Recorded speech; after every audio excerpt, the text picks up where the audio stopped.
Sabunçu rayonunda daha dəqiq Yavər Əliyev küçəsindən oradan keçən sürücülərə bravo demək düşür. Yollar o dərəcədə bərbaddır ki, gelib gəlmək ciddi problemdir və bu bir ildən çox ki davam edir.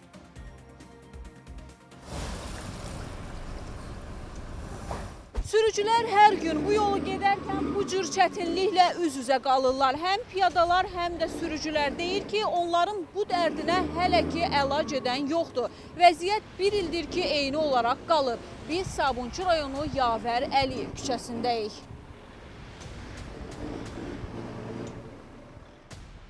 Dərin çala-çuxurlar və içərisi dolu su. Yoldan nə maşınlar rahat keçə bilir, nə də piyadalar.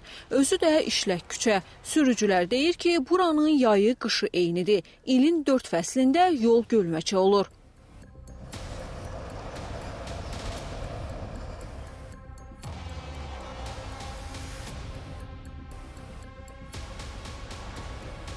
Hər gün keçdiyimiz yoldur. Maşının altı dəyir, belə yaman günə düşür. Piyada keçmək olmur. Sərnişinlər də narahatçılıq eləyir. Gedib gəlmək mümkün deyil. Nə vaxtdan belədir? 4-5 ildir. Kanalizasiya daşır, belə vəziyyət budur. Bu yolu gəlib keçirəm, 1 aydır, 5 aydır, utanıram, xəcalət çəkirəm. Amma buna görə xəcalət çəkməli insanlar var. Ayıbdır, vallahi ayıbdır. Maşın dağılır, 50 min insan gedir gün ərzində. Hətta çəkiliş zamanı maşınlardan biri yoldan keçə bilmədi. Avtomobilin təkəri çuxura düşdü.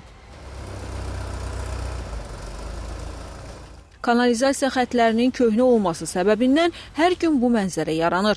İş orasıdır ki, yolun böyük bir hissəsi asfaltlanıb, amma bu hissəyə çatanda işlər dayandırılıb.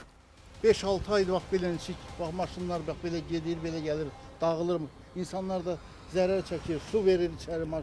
O yağış yağanda göl olur, oradan su verir içəri. Vallahi çox pis. Hər gün mən bu yoldan gedib gəlirəm. Səhər 5-də çıxıram, adamla işə gedirəm. Qaydana da qorxa-qorxa qayıdıram. Hər gün, hər ay, il. Belə olmaz. Vallahi qorxumuzdan Allah da bilmir, şu ayaqla gedirik. Bu yolu gedirik, gəlirik, nə əziyyətlər çəkirik. Belə də olmaz axı. Qabağa alınmalıdır ya, yox.